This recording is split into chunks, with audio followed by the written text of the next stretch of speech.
Hello friends, welcome back to my YouTube channel. Friends, आज का video बिल्कुल अलग वीडियो होने वाला है आपके लिए, क्योंकि यह है स्ट्रेटजी वीडियो।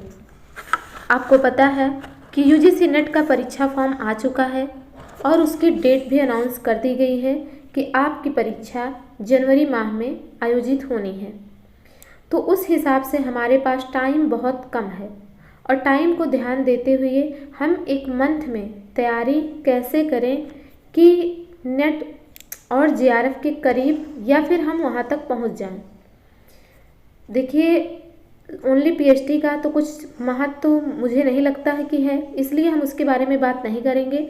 सिर्फ और सिर्फ नेट और जेआरएफ के विषय में बात करेंगे कि वह कैंडिडेट जो पहले से ही परीक्षा की तैयारी कर रहे हैं, जो पहले से तैयारी कर रहे हैं उनकी लगभग तैयारी पूरी होगी, वो अपनी रिवीजन कैसे करें इस विषय में बात करेंगे। लेकिन जो नए हैं, जो बिल्कुल अभी नए हैं, जिन्हें इसके विषय में कुछ ज़्यादा पता नहीं, फिर भी वो फॉर्म उन्होंने अप्लाई किया है और वो एक महीने अच्छे से पढ़ना चाहते हैं, या जिसकी तैयारी आधी अधूरी है, वो एक महीने अपना कैसे पढ़ें, अपनी स्ट्रेटजी कैसे बनाएं कि जिससे लगभग चीज़ें कवर भी हो जाएं और एग्ज़ाम में अच्छे मार्क्स भी ला पाएँ। तो इसलिए इसका हमने टाइटल भी रखा है कि यूजीसी नेट या जेआरएफ लास्ट 1 मंथ स्ट्रेटजी, क्या स्ट्रेटजी होनी चाहिए। तो सबसे पहले हम देखेंगे कि हमारे सिलेबस में क्या क्या है, कि क्या क्या पढ़ना है हमें, इस विषय में देखेंगे। इसके बाद हम जैसे कि मैंने टाइटल भी डाला है कि क्या क्या पढ़ना है। काफ़ी बच्चों को यह भी नहीं पता होता कि हमें क्या पढ़ना है, तो वो हम देखेंगे कि इसमें कितनी यूनिट हैं, क्या क्या हमें पढ़ना है। तो देखिए, इसमें 10 यूनिट हैं, 10 यूनिट हैं और 10 यूनिट में सबसे पहली यूनिट है हिंदी भाषा, जिसे आप ज़्यादा से ज़्यादा 3 दिन में अच्छे से समाप्त कर सकते हैं। हिंदी साहित्य ये तो बहुत ही ब्रॉड है, तो इसका कोई भी टाइम आप नियत नहीं कर सकते हैं कि आप इतने समय में समाप्त कर सकते हैं। लेकिन अगर आपके पास नोट्स हैं या फिर कोई गाइड है, जैसे दृष्टि, सरस्वती पांडे, दृष्टि तो काफ़ी ज़्यादा ब्रॉड हो जाती है, तो इसलिए दृष्टि की सलाह हम नहीं देंगे, लेकिन आप यहाँ पर सरस्वती पांडे की बुक को अच्छे से पढ़ सकते हैं। तो सरस्वती पांडे की बुक पढ़िए हिंदी साहित्य के लिए। जो कैंडिडेट नए हैं, ये बात उनके लिए हो रही। जो कैंडिडेट अब तक एग्ज़ाम दे चुके हैं, कुछ नंबरों से नेट रह जा रहा है या जेआरएफ रह जा रहा है, उन्हें पता होगा कि कितनी यूनिट है, किस तरीके से हमने पढ़ा है और क्या कमी रह गई है। तो उनके विषय में बाद में बात करेंगे। पहले हम नए कैंडिडेट के विषय में बात करते हैं। तो सरस्वती पांडे से आपको पढ़ना है हिंदी साहित्य और साहित्य शास्त्र, जिसमें आपको 2 पार्ट मिल जाएंगे। सबसे पहला मिलेगा भारतीय काव्यशास्त्र और दूसरा मिलेगा पाश्चात्य काव्यशास्त्र। तो इन दोनों को आप नोट्स के जरिए कंप्लीट कर सकते हैं ज़्यादा से ज़्यादा 7 दिन में, यानी 7 दिन आप 3 दिन 4 दिन ऐसे आप बांट के अच्छे से इसमें से कुछ सिलेक्टेड चीज़ों को सिलेक्ट करके अच्छे से इसे पढ़ लीजिए। अब आ गया यूनिट 4, जो कि है वैचारिक पृष्ठभूमि। इससे प्रश्न आप सॉल्व कर लें, ये बहुत बड़ी बात होती है। तो मुझे लगता है कि जो कैंडिडेट नए हैं वो वैचारिक पृष्ठभूमि को बिल्कुल छोड़ दें, और अगर वो कुछ भी इस यूनिट से पढ़ना चाहते हैं तो यहाँ से गांधी जी को पढ़ सकते हैं, उनका दर्शन पढ़ सकते हैं। इसके अलावा लोहिया दर्शन, इसके अलावा अंबेडकर दर्शन और कार्ल मार्क्स के विषय में, अरस्तू के विषय में, इन इतने लोगों के विषय में आप जनरल देख सकते हैं। इसके अलावा आपको अदर किसी को देखने की ज़रूरत नहीं है। इनका जीवन परिचय जनरल देख लीजिए कि इन्होंने क्या पढ़ा है, कब पढ़ा है, ये सब चीज़ें आप अच्छे से देख लीजिए। और क्या इनकी पुस्तकें रही हैं, क्या इन्होंने न्यूज़पेपर पब्लिश कराया है, बस इतना आपको देखना है वैचारिक पृष्ठभूमि से। आगे है यूनिट 5, जो कि है कविता। अगर आपने अब तक नहीं पढ़ा है तो आपके लिए ये काफ़ी हार्ड है, ये लगभग सभी के लिए हार्ड होता है, पर जो बच्चे बिल्कुल नहीं पढ़े हैं उनके लिए ज़्यादा हार्ड है। तो इसमें से आप कुछ चुनिंदा कविता, जो छोटी छोटी कविताएं हैं, उन्हें आप पढ़ सकते हैं। क्योंकि कविताओं से आजकल प्रश्न पूछा जा रहा क्रम लगाने का, उनकी पंक्तियों का। तो छोटी छोटी जो कविता है उन्हें आप अच्छे से पढ़िए, याद करिए, जिससे उनका क्रम लग जाएगा अच्छे से। इसमें से बड़ी कविताओं को आप छोड़ दीजिए और आदिकाल, भक्तिकाल, रीतिकाल के भी जो भी काव्य हैं उन्हें बिल्कुल छोड़ दीजिए। सिर्फ आपको आधुनिक पर फोकस करना है। यूनिट 5 में आधुनिक पर ही सिर्फ फोकस करना है। तो ये हो गई कविता की बात। आगे है उपन्यास। उपन्यास के विषय में आगे हम बताएंगे कि आपको क्या क्या पढ़ना है। यूनिट 6 में उपन्यास है, यूनिट 7 में कहानी है, यूनिट 8 में नाटक है, यूनिट 9 में निबंध है और 10 में आपको पता है कि अन्य गद्य विधा है। तो इस प्रकार से ये हमारे 10 यूनिट हैं, जिसमें से हम आगे बात करेंगे कि क्या क्या आपको पढ़ना है। तो 4 तक हम अच्छे से बात कर चुके हैं। अब यूनिट 5 के बारे में देखेंगे कि आपको कौन कौन सी कविता पढ़नी चाहिए। यूनिट 5 में आपको कौन कौन सी कविता पढ़नी चाहिए। देखिए, अयोध्या सिंह उपाध्याय हरिओद का है प्रिय प्रवास, जो कि काफ़ी बड़ा है। अगर आप नए हैं तो आप इसे छोड़ दीजिए। अगर आप नए नहीं हैं, आपने अब तक स्टडी करा है, आपने एग्ज़ाम दिया है, तो आप इसे पढ़िए। मैथिली शरण गुप्त का है भारत भारती साकेत, 9वां सर्ग लगा है। इसे भी आपको, अगर आप नए हैं तो नहीं पढ़ना है। भारत भारती के 3 जो खंड हैं उन खंडों को आपको देखना है। आप एक भूमिका, जो इसकी भूमिका लिखी गई है उसे आप देख लीजिए। अगर आपको कहीं से शॉर्ट नोट्स मिल जाते हैं तो आप साकेत 9वां सर्ग भी देख लीजिए। इसके अलावा है जयशंकर प्रसाद जी का आंसू है, कामायनी है, जिसमें श्रद्धा, लज्जा और इड़ा ये 3 सर्ग लगे हैं। 15 सर्ग आपको पता है कि कामायनी में है। इनके क्रम आपको अच्छे से याद रख लीजिए कि किस क्रम में ये आते हैं, कौन कौन से 15 सर्ग हैं। उसमें से 3 सर्ग हमारे पाठ्यक्रम में लगा है। आगे है निराला का। निराला का है जूही की कली, जागो फिर एक बार, सरोज स्मृति, राम की शक्ति पूजा, कुकुरमुत्ता, बांधो न नाव इष्ट ठाव बंधु, जिसमें से ये भी बहुत छोटी है और सबसे बड़ी इसमें जो है वो राम की शक्ति पूजा है, जिसे आप पूरी तरीके से छोड़ दीजिए। इसके अलावा आप सब थोड़ा थोड़ा पढ़ लीजिए। जागो फिर एक बार थोड़ा बड़ा है, लेकिन जनरल वे आप इसे पढ़ सकते हैं। सुमित्रा नंदन पंत का परिवर्तन है, प्रथम रश्मि दो, द्रुत झरो जगत के जीर्ण पत्र, ये 3 हैं, जिसे आपको अगर पढ़ सकते हैं तो पढ़िए, नहीं तो इन्हें छोड़ दीजिए। महादेवी वर्मा का है, इनका लगभग सभी, बीन भी हूँ मैं तुम्हारी रागनी भी हूँ, मैं नीर भरी दुख की बदली, फिर भी कल है प्राण मेरे, यह मंदिर का दीप इसे नीरो जलने दो। तो इनकी सभी के सभी कविताओं को आप अच्छे से पढ़ लीजिए, जिससे अगर इनका कविता पूछा जाए तो आप अच्छे से इसका क्रम लगा सकें। आगे है कि रामधारी सिंह दिनकर, जो कि ये उर्वशी, इन 3य अंक लगा है, और रश्मि रथी, ये दोनों ही काफ़ी बड़ा है, इसीलिए इसको आप छोड़ दीजिए अगर आप नए हैं। ये नए कैंडिडेट के लिए हम बता रहे हैं।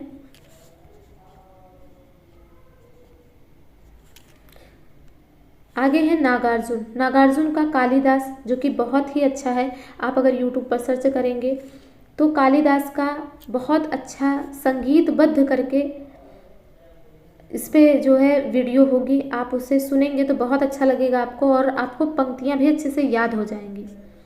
बादल को घिरते देखा, ये भी बहुत अच्छा कविता है। अकाल और उसके बाद बहुत छोटी कविता है। खुरदुरे पैर बहुत अच्छा, ये भी है। खुरदुरे पैर, शासन की बंदूक और मनुष्य हूँ। तो इनकी सभी कविताओं को आप अच्छे से पढ़ लीजिए।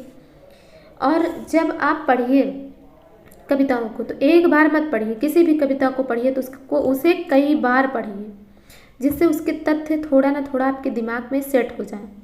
आगे है कि सच्चिदानंद हीरानंद वात्स्यायन अज्ञेय का, तो इनकी क्या है, कलगी बाजरे की, यह दीप अकेला, हरी घास पर क्षण भर, असाध्य बीड़ा, कितनी नाव में कितनी बार, जिसमें से असाध्य बीड़ा काफ़ी बड़ा है और बहुत अच्छी कविता है। तो अगर आपके पास समय है तो आप पढ़िए, अगर आपके पास समय ज़्यादा नहीं है तो इस कविता को छोड़ दीजिए। इसके अलावा आप सभी को पढ़ लीजिए, क्योंकि असाध्य बीड़ा से लगातार कई बार एग्जाम में प्रश्न पूछा जा चुका है, तो अब ज़्यादा से ज़्यादा रिपीट हो इसके चांसेस थोड़ा कम हैं। आगे है भवानी प्रसाद मिश्र, इनका है गीत फरोश और सतपुड़ा के जंगल, ये दोनों ही कविताएं आप पढ़ेंगे तो आपको बहुत अच्छा लगेगा। बहुत गीत फरोश बहुत अच्छी कविता है, इसमें गीत बेचने के विषय में बात की गई है। कि किस प्रकार एक कवि गीत बेचता है, कितना मजबूर होकर बेचता है, उसे किस प्रकार बेचना पड़ता है, इसके विषय में इसमें बात की गई है। आगे है मुक्तिबोध, जिस भूल गलती, ब्रह्म राक्षस, अंधेरे में, इनकी तीनों कविताएं बहुत बड़ी बड़ी हैं, तो आप इसे छोड़ सकते हैं पूरा का पूरा। नेक्स्ट है धूमिल। धूमिल की है नक्सलवाड़ी, मोचीराम, अकाल दर्शन, रोटी और संसद। तो जिसमें से नक्सलवाड़ी काफ़ी बड़ी कविता है, इसे छोड़ दीजिए। इसके अलावा आप मोचीराम, अकाल दर्शन, रोटी और संसद ये आप पढ़ लीजिए। तो हमने बता दिया कि आपको आधुनिक काव्य में कौन कौन सी कविताओं को पढ़ना है। वहीं पर अगर आप तैयारी पहले कर चुके हैं तब आपको इन सभी से अवगत होना पड़ेगा। आपको भारत भारती भी पढ़ना पड़ेगा, प्रिय प्रवास भी पढ़ना पड़ेगा, साकेत का 9वां सर्ग भी पढ़ना पड़ेगा, कामायनी के 3 सर्ग, श्रद्धा, लज्जा, इड़ा भी पढ़ना पड़ेगा। तो आपको सभी के सभी पढ़ना पड़ेगा। अगर आपकी तैयारी एक बार हो चुकी है, आप एक बार एग्ज़ाम में बैठ चुके हैं, आप नेट के करीब हैं या JRF के करीब हैं, तो आपको सभी कविताओं को अच्छे से देखना पड़ेगा। लेकिन अगर आप अभी नए हैं तो ये एक मंथ में पढ़ा जा सकता है। डेली आप 2 कविता 3 कविता 2-3 बार पढ़ लीजिए। ज़्यादा से ज़्यादा आपको 20 से 25 मिनट, 30 मिनट या फिर 1 घंटा लग सकता है। तो रीडिंग आप रेगुलर लेते रहिए। रेगुलर कविता आपको पढ़ना है 1 घंटा, ये मान के चलिए कि या फिर आप रख सकते हैं कि आधा घंटा आपको कविता पढ़ना है। या फिर जब आप देख लीजिए कि आज हमको कौन सी कविता पढ़ना है, तो उस दिन जब आप अपने पढ़ाई 1 घंटा 2 घंटा कंप्लीट कर चुकी है, उस समय आप एक कविता जिस भी राइटर की पढ़ना चाहते हो, अगर नागार्जुन की आपको कविता 4-5 कविता पढ़नी है, तो दिन भर में आप जब आप ब्रेक ले रहे हैं तब आप उस ब्रेक के दौरान अपनी कविता को एक बार रीड कर लीजिए। तो ये हमने तरीका बताया जो मेरे अकॉर्डिंग ठीक है। अब इसके बाद हम देखेंगे यूनिट 6। यूनिट 6 में है उपन्यास। उपन्यासों की टोटल संख्या 13 है। और अगर आपने परीक्षा अब तक दी है तो आपको पूरा का पूरा उपन्यास, सभी के सभी उपन्यास भूमिका सहित अच्छे से पढ़नी है। लेकिन अगर आप नए हैं, अभी तैयारी आपने स्टार्ट करी है, तो जो भी छोटे उपन्यास हैं आप इन्हें पूरा पढ़िए, और जो उपन्यास बड़े उपन्यास हैं उन्हें आप सिर्फ उनकी भूमिका को पढ़िए। जो भी बड़े उपन्यास हैं उनकी भूमिका, और जो पुराने कैंडिडेट हैं जिन्होंने अब तक एग्ज़ाम दिया है उनको सभी का भूमिका भी पढ़ना है, और पूरा का पूरा आपको उपन्यास भी पढ़ना है। क्योंकि आपने अगर अब तक उपन्यास पढ़ा होगा तो आप उस पर अंडरलाइन कर चुके होंगे, इम्पोर्टेंट तथ्यों का संकलन कर लिया होगा, उसका कुछ ना कुछ शार्ट नोट्स आपके पास होगा, तो आप जहाँ से चाहें वहाँ से तैयारी कर सकते हैं। पर जो कैंडिडेट नए हैं वो जितने भी उपन्यास हैं उन सब के राइटर का नाम, उपन्यास कब पब्लिश हुआ है, ये इतना आप पढ़िएगा। इसके अलावा जो आपको पूरा का पूरा उपन्यास पढ़ना है, बहुत छोटा है, देवरानी जेठानी की कहानी, बहुत अच्छा उपन्यास है, आप इसे पढ़िए। परीक्षा गुरु पढ़िए, परीक्षा गुरु भी बहुत छोटा है, और इस परीक्षा गुरु में शॉर्ट करके भी दे दिया गया है उसी बुक में, तो आप चाहे तो शॉर्ट स्टोरी पढ़ लीजिए इसकी, वहाँ से भी आपको सारी चीज़ें पता चल जाएगी। गोदान बहुत बड़ा उपन्यास है, इसीलिए अगर आप इसे पूरा नहीं पढ़ पाएंगे तो इसके शॉर्ट नोट्स आप ढूंढिए, आप देखिए, गूगल से सर्च करिए, इम्पोर्टेंट कथन देखिए, यूट्यूब पे सर्च करिए, वहाँ से आप गोदान से ज़रूर इसके पात्रों के बारे में, इसकी घटनाओं के बारे में आपको ज़रूर पता होना चाहिए। तो ये तो आपको करना ही करना है। अगर आप पूरा नहीं पढ़ सकते हैं तो आपको इसका शॉर्ट नोट्स या कुछ भी आपको ध्यान दे के पढ़ना है। नेक्स्ट है मैला आंचल। मैला आंचल का भी संक्षिप्त संस्करण मौजूद है, आप संक्षिप्त संस्करण पढ़िए, क्योंकि इससे लगातार एग्जाम में 2-3 बार प्रश्न पूछे जा चुके हैं। आगे है तमस। तमस भी आप पढ़ सकते हैं, बहुत ही इंटरेस्टिंग उपन्यास है, इसकी भी समरी टाइप में उपलब्ध है मार्केट में, आप वो लेकर संक्षिप्त संस्करण पढ़ सकते हैं। आपका बंटी जो कि मन्नू भंडारी का है उपन्यास, इसे भी आप ज़्यादा से ज़्यादा 2 दिन में अगर पढ़ेंगे तो अच्छे से इसे समाप्त कर सकते हैं। बहुत ही अच्छी स्टोरी है और यहाँ से भी प्रश्न पूछा जाता है, तो इसीलिए आप 13 उपन्यास में से लगभग 6 उपन्यास को अच्छे से आपको देखना पड़ेगा। इन 6 उपन्यास को अच्छे से देखना पड़ेगा, तभी कुछ संभव है। और अगर आप एक महीने अपना हार्डली 8 से 10 घंटे की स्ट्रेटजी बनाएंगे तो निसंदेह आप अच्छे से कर ले जाएंगे। जितना हम बता रहे हैं वो हम समराइज़ करके बता रहे हैं, उसमें से देख के ये बता रहे हैं कि कहाँ से प्रश्न पूछा जा रहा है।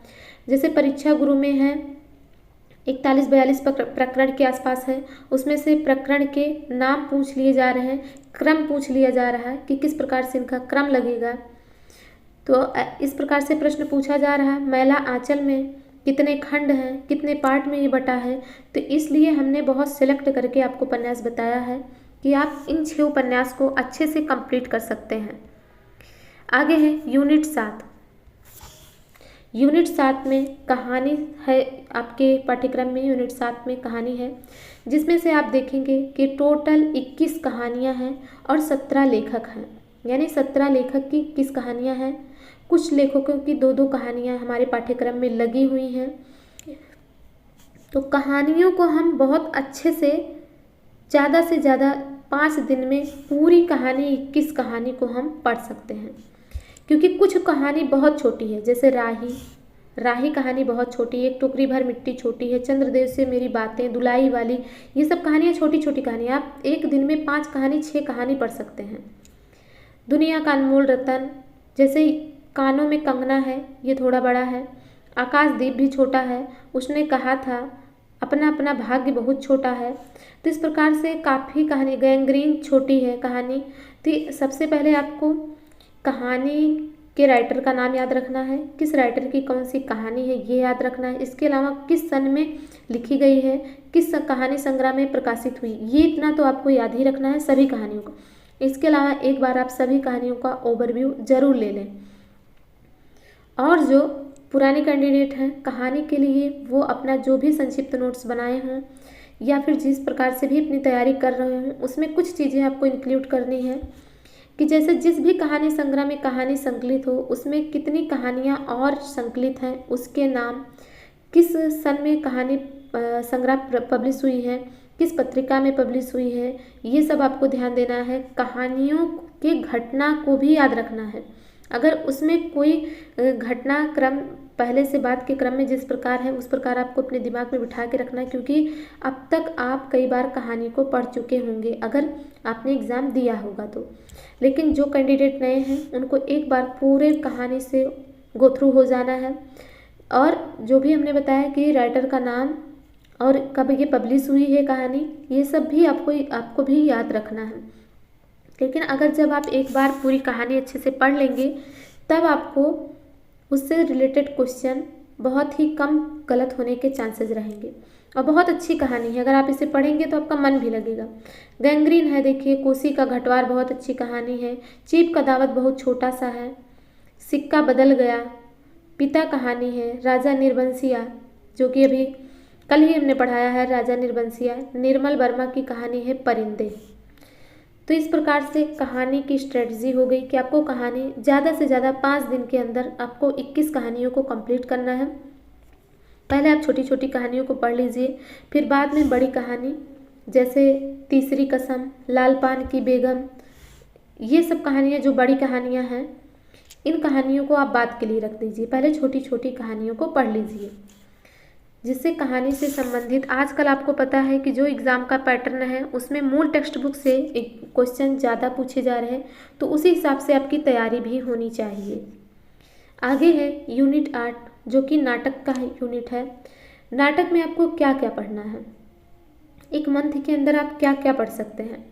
तो सबसे पहली चीज़ है, नाटक बहुत ज़्यादा हार्ड नाटक नहीं है। जो भी हैं, जैसे भारतेंदु के दोनों नाटक बहुत अच्छे, अंधेर नगरी, भारत दुर्दशा, दोनों नाटकों के भी आपको नाम किस राइटर के हैं और कब ये पब्लिश हुए हैं, ये सब आपको याद रखना है। इसके पात्रों का नाम याद रखना है कि कौन से पात्र किस नाटक में आए हैं।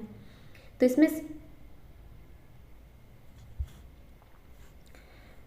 से आप जयशंकर प्रसाद का चंद्रगुप्त, स्कंदगुप्त, ध्रुव स्वामी, जिसमें से ध्रुव स्वामी सबसे छोटा है। अगर आपके पास समय कम है तो आप पहले इसे पढ़िए और इन दोनों नाटक को छोड़ दीजिए। इनके पात्रों को आप देख लीजिए, इनकी जो भूमिका है उसे पढ़ लीजिए। ध्रुव स्वामी नाटक को आप एक दिन में पूरा पढ़ सकते हैं। अंधेर नगरी, भारत दुर्दशा, इन दोनों को एक ही दिन में पूरा कंप्लीट कर सकते हैं। धर्मवीर भारती का अंधा युग है, जिसमें इसमें आपको देखना है कि कितने अंक हैं, अंकों का नाम क्या है, उन्हें क्रम लगाने से संबंधित प्रश्न इसके पहले भी एग्जाम में पूछा गया था, आपको उनके क्रम आने चाहिए। यह अंधा युग भी गायन शैली में लिखा गया है, बहुत ज़्यादा बड़ा नहीं, इसे भी आप एक दिन में आराम से कंप्लीट कर लेंगे। सिंदूर की होली, ये थोड़ा बड़ा है, पर जब आप छोटे छोटे नाटक को कंप्लीट कर लीजिए पहले, इसके बाद अगर आपके पास टाइम बचता है तो आप सिंदूर की होली जरूर पढ़िए। मोहन राकेश का आधे अधूरे और आषाढ़ का एक दिन, जिसमें से आषाढ़ का एक दिन काफ़ी छोटा है, आप इसे पढ़ लीजिए। आधे अधूरे थोड़ा बड़ा है तो आप इसे थोड़ा बाद में पढ़ सकते हैं, और आपको पढ़ना दोनों है। सर्वेश्वर दयाल सक्सेना, इनका क्या है, बकरी नाटक है। बकरी भी आप एक दिन में बहुत इजीली कंप्लीट कर सकते हैं। इसके स्टेटमेंट को भी पूछा गया है कि कथन को पहले से बात के क्रम में लगाइए, और जब आप इसे पढ़िए तो उसी समय जो संगीत आ रहे हैं, जो गीत आ रहे हैं, उनका क्रम भी नोट करते चलिए, जिससे आपको कुछ पता रहे ना रहे, लेकिन गीतों संगीतों का क्रम जरूर पता रहे, पात्रों के नाम, ये दो चीज़ तो ज़रूर पता रहे।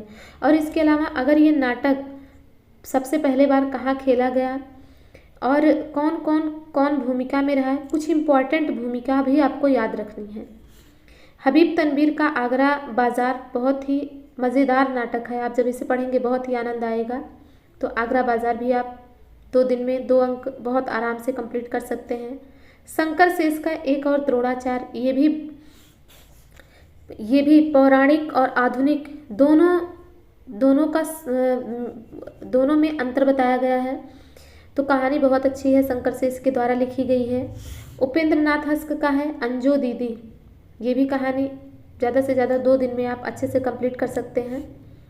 वैसे तो एक ही दिन में कंप्लीट की जा सकती है ये नाटक, लेकिन आपको क्योंकि कहानी भी पढ़ना है, आगे निबंध भी देखना है, तो उस क्रम में आपके पास समय है सिर्फ 30 डेज। इसके अलावा जनवरी में आपको जो भी समय मिलेगा उसमें आपको इन्हीं सब का रिवीजन, इनके सन का रिवीजन, ये सब करना है।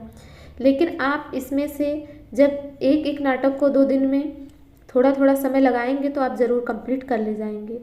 मन्नू भंडारी का महाभोज है, महाभोज काफ़ी बड़ा है, तो इसीलिए इसे आप छोड़ सकते हैं।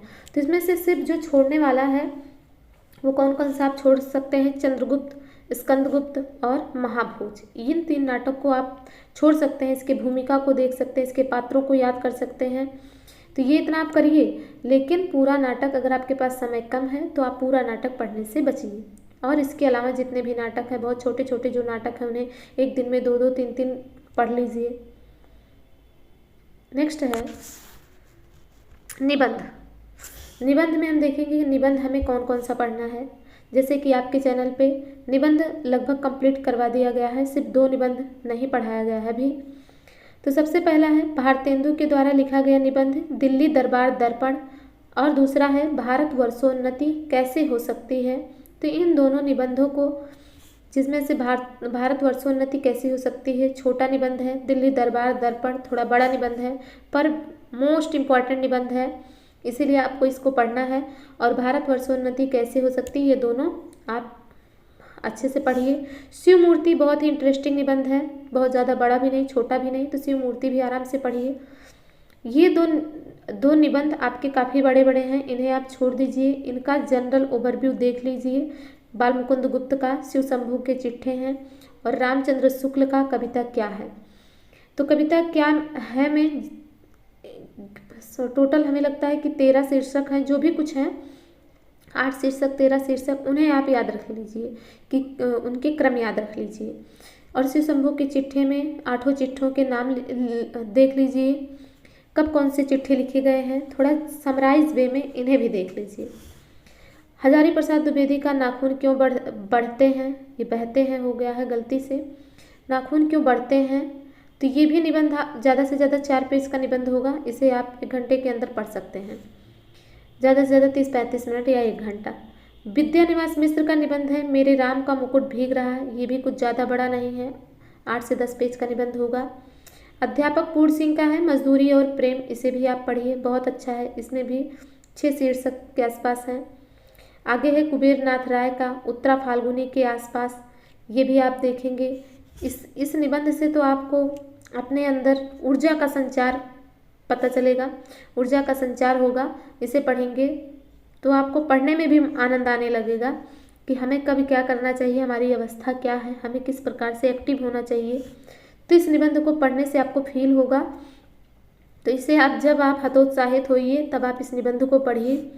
विवेकी राय के द्वारा उठजाग मुसाफिर निबंध लिखा गया है। इस निबंध को भी आपको पढ़ना है, बहुत ज़्यादा बड़ा नहीं है। नामवर सिंह का संस्कृति और सौंदर्य काफ़ी बड़ा और कठिन निबंध है, तो इसे भी आप छोड़ सकते हैं। इसमें से भी आप कुछ डाटा एकत्र करके लर्न कर सकते हैं, पर ये 3 निबंध को आप अवॉइड करिए। संस्कृति और सौंदर्य, शिव मूर्ति, शिव शंभू के चिट्ठे, इसमें से जो भी समराइज वे में आपको मैटर मिल पाए उसे आप पढ़िए। आगे है यूनिट 10।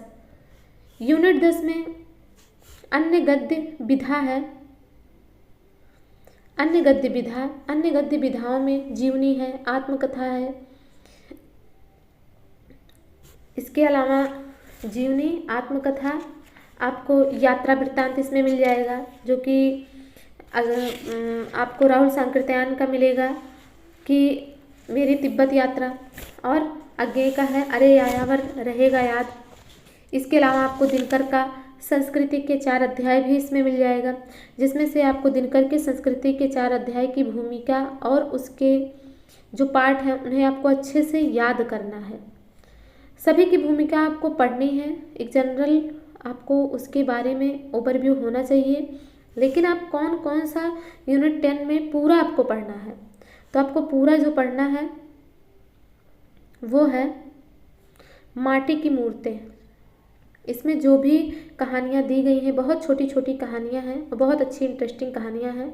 8-10 कहानियाँ जो भी हैं, इसे आप माटी की मूर्तें एक दिन में कंप्लीट कर सकते हैं। ठकुरी बाबा 2 घंटे 1 घंटे के अंदर आप इसे पढ़ सकते हैं। ठकुरी बाबा। मुर्दहिया जो कि तुलसीराम के जीवन पर आधारित है। इसमें कई खंड हैं और बहुत ही इंटरेस्टिंग स्टोरी है।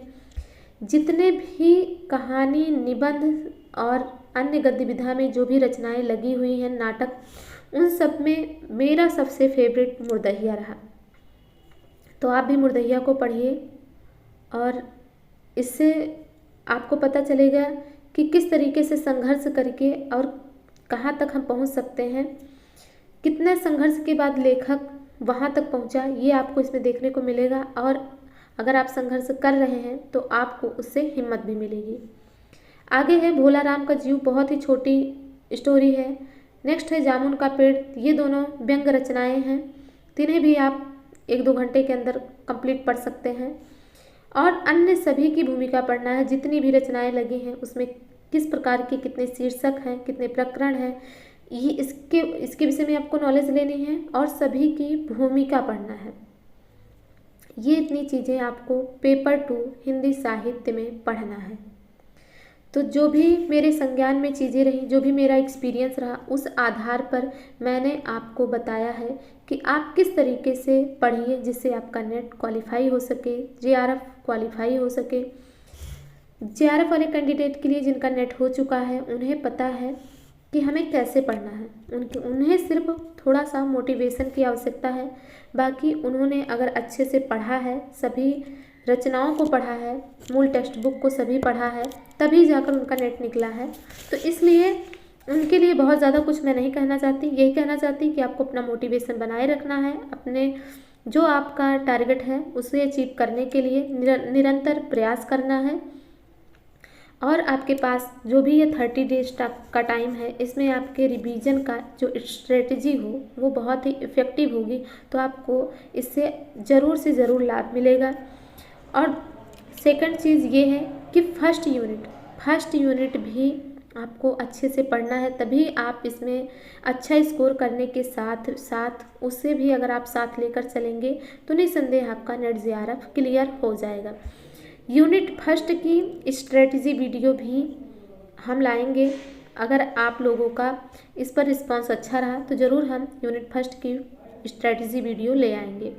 अगर आपको ये स्ट्रेटजी अच्छी लगी हो तो आप हमें कमेंट के माध्यम से ज़रूर बताएं, और जो भी आपके पास 30 डेज है उसे बहुत अच्छे से यूटिलाइज़ करिए। इसके अलावा जब भी आपका एग्ज़ाम होता है, क्योंकि एग्ज़ाम आपको पता है कि एग्ज़ाम का डेट घोषित कर दिया गया है, जनवरी में है, तो जनवरी में जब भी आपको 1 सप्ताह 2 सप्ताह का जो भी टाइम मिलेगा उसमें हम एक अलग स्ट्रेटजी ले आएंगे कि जिससे आप अपने, अगर आपने इतना पढ़ लिया है तो आप इसे कैसे समराइज करें और क्या चीज़ें एक्स्ट्रा देखें जिससे आपका नंबर उस टाइम पे अच्छा स्कोर हो सके। तो ये वीडियो कैसी लगी आप हमें कमेंट के माध्यम से ज़रूर बताएं। वीडियो को देखने के लिए धन्यवाद।